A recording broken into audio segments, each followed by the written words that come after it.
Welcome, welcome, welcome. I'm back with another video. This is Dr. Tarcia Hubert, and in this video, I have more identities for you. This time, specifically, the half-angle identities. So this is anytime you want to take the sine, cosine, tangent of half of an angle that we know, one of our special angles. So think about all of our special angles and think about all the ways you can halfen those special angles. And you can use this half-angle identity. So what are the half-angle identities? I'm glad you want to know. Let's look at them. Alrighty, so here are the half-angle identities for cosine, sine, and tangent. So we have cosine here at the top. Cosine of half an angle is equal to positive or negative square root of 1 plus cosine of that angle over 2. Sine of half an angle is equal to positive or negative square root 1 minus cosine of that angle over 2. And then for tangent, we have 3 different ones. Just 3 different variations of it. One that has only cosine in it, one that has sine and cosine, and another that has sine and cosine. So you would choose which one based on what you know, okay? And then for the positive or negative, you would choose these based on the quadrant that the angle is in. And so we're going to look at some examples of how to use these identities. Alrighty. So for our very first example is we want to find the exact value of cosine of 15 degrees using the half angle identities. Alrighty, so cosine of 15 degrees, there's only one of those identities for that, and it is 1 plus cosine of A over 2, the square root of that. So cosine of 15 degrees will be equal to the square root, and it's positive or negative square roots. Oh, and it's the angle A. So remember, 15 degrees is half of 30 degrees. So we would say that's 30 over 2. That's 15 degrees.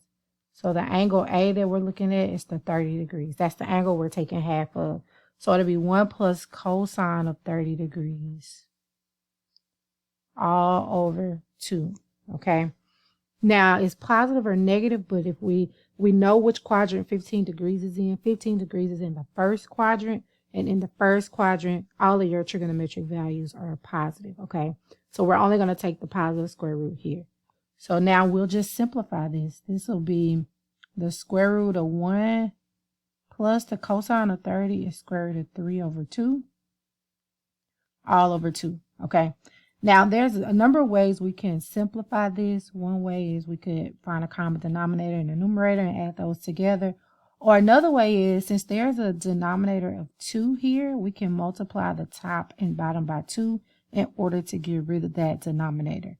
But when we multiply top and bottom by 2, we have to multiply this 1 by 2, and we have to multiply this square root of 3 by 2. So this would be the square root of 1 times 2, which is 2, plus the square root of 3 over 2 times 2, which would just be square root of 3, all over 4, okay? Because 2 times 2 is 4. Now what we would have to do is, and that's an equal sign, it's looking all wiggly. Now what we would have to do is break this up into the square root of the numerator over the square root of the denominator. And we know the square root of 4 is 2, so this would be equal to the square root of 2 plus the square root of 3, because remember, we can't leave a square root in the denominator, all over 2. That would be our final answer. The square root of 2 plus the square root of 3 all over 2. And that square root of 3 is underneath that square root in the top, okay? And so that is how you will find the cosine of 15 degrees using the half angle identities. If you have a question, put it in the comments, okay? And I will respond to it. If not, let's just keep going and let's look at another example. For example 2, we see that we have the cosine of S is equal to 2 over 3.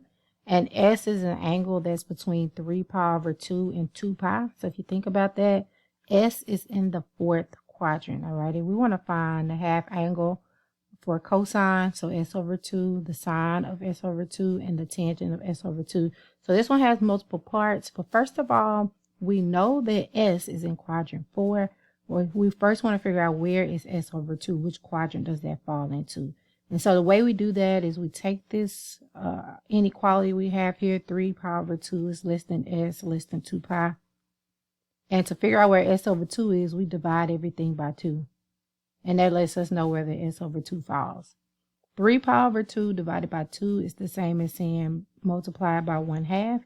Because you remember you multiply by the reciprocal of 2. And you get 3 pi over 4. And s over 2 in the middle. And 2 pi divided by 2 is pi. And so that lets us know 3 pi over 4. S over 2 is between 3 pi over 4 and pi. Which means s over 2 is in quadrant 2. All right, so I'm just going to put a 2 up here to remind us that s over 2 is in quadrant 2. All righty, so I want to first start by finding the cosine of s over 2. So remember the formula for cosine of a over 2 is equal to positive and negative square root of 1 plus cosine of s all over 2. So now here's the question. Is it the positive or is it the negative square root? And in this case, s over 2 is in quadrant 2, and the cosine is negative in the second quadrant. So this would be negative, okay?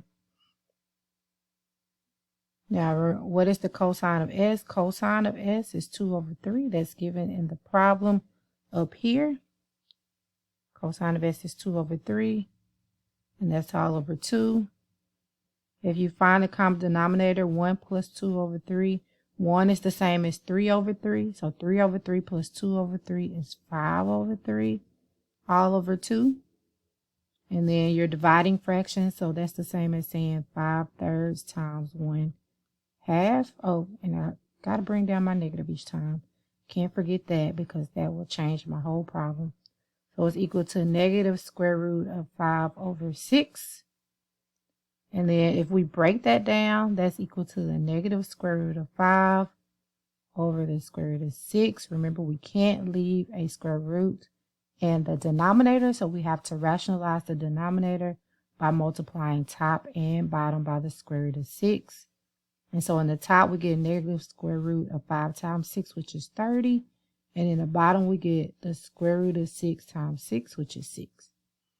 So I'm just going to rewrite this. So we get the cosine of s over 2 is equal to negative square root of 30 all over 6, okay? So here's the formula. All we did was plug in 2/3 for the formula, and then the rest was just simplifying. So that's how you will find the cosine of s over 2.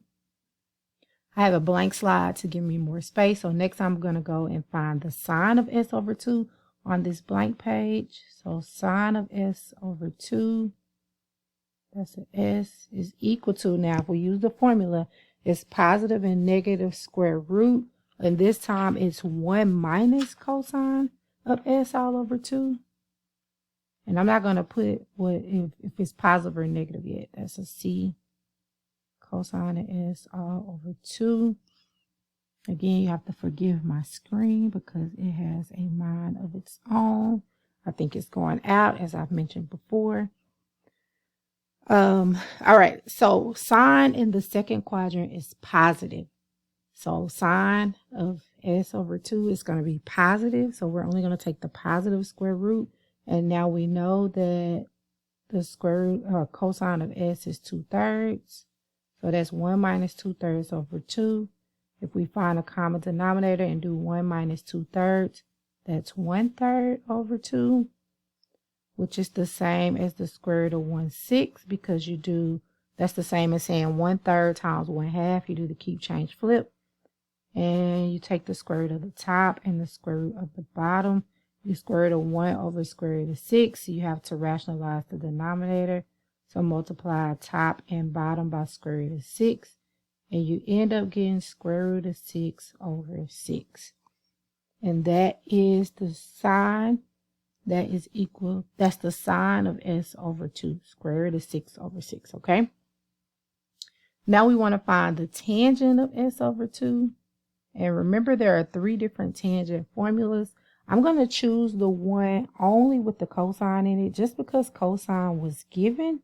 And remember, if I made a mistake in sine, it eliminates the chance of me making another mistake and finding the tangent. So I'm only going to use the one that has cosine in it, which is equal to, and it's positive or negative. We're going to come back to that part. 1 minus cosine of s all over 1 plus cosine of s. Alrighty. Now, tangent in the second quadrant is negative. Remember, tangent is sine over cosine. Your sine is positive, your cosine is negative. So this will be a negative square root. And we know that cosine of s is 2/3 because that's what's given in the problem. So we have 1 minus 2/3 over 1 plus 2/3. You find a common denominator and add those together or subtract those, you get 1/3 over 5/3. If you do the keep, change, flip, that's the same as saying 1/3 times 3/5. So that's equal to negative square root of 1/5, which if you break that down, that's the square root of 1 over the square root of 5. You can't leave that square root of 5 in the denominator, so you have to rationalize the denominator. And that ends up being negative square root of 5 all over 5. And so that would be the tangent of s over 2. That's how you would do that. So it's just a matter of plugging it in the formula and then simplifying. If you have any questions about any of those steps, don't hesitate to include them in the comments. If not, we're going to go on to one more example, which is a verification example. Alrighty. So in this problem, we want to verify that the following equation is an identity. So now we can verify we have more identities to use in our toolbox. Remember, we start with the most complicated side, which to me, that looks like the left side. Sine of x over 2 plus cosine of x over 2 squared. And so the first thing we want to do is square that. So remember, to square that means you multiply that by itself. Oops, that should be a plus sign. That should say sine of x over 2 plus cosine of x over 2 times sine of x over 2 plus cosine of x over 2. So basically what we want to do is we want to FOIL. We want to FOIL this out, okay? Okay, if we FOIL this out, we get sine of x plus 2 times sine of x over 2, and you get sine square x over 2.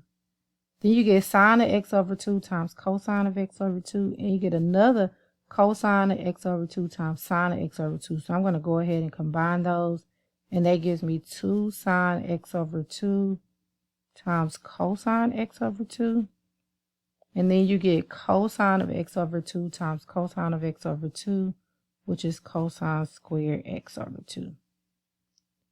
All right, now I see this sine square plus this cosine square.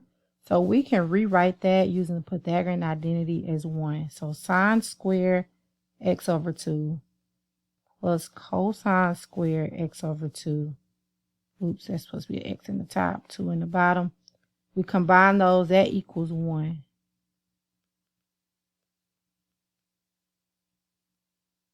And so that leaves me with the 1 plus 2 sine of x over 2 cosine, sorry, I'm all messed up, of x over 2. So that's by the Pythagorean identity. I don't have space to write it out, but you would justify that and say that's by the Pythagorean identity, okay? Now, if I look at this, this reminds me of an identity we've seen previously, the double angle identity. Remember, one of the double angle identities was equal to 2 times sine of an angle times cosine of an angle. That was the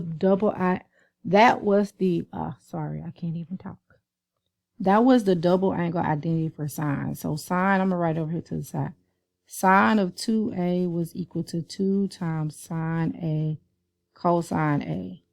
In this case, instead of having a, we have x over 2. So sine of 2 times x over 2 will be equal to 2 sine of x over 2 times cosine of x over 2. Well, these 2's here would cancel, and that would leave me with just sine x. So sine of x is equal to 2 sine x over 2 cosine x over 2. And all of this is using the double angle identity. So now we know that this is equal, the part that I have underlined here, that's equal to sine of x by the double angle identity. So that's by, and I'm just going to put GAI, double angle identity. And that is what we were trying to prove, that all of this stuff over here on the left was equal to 1 plus sine of x. So we're done verifying that. If you have any questions whatsoever, put them in the comments, okay? So thanks for watching, and I will see you all in the next video.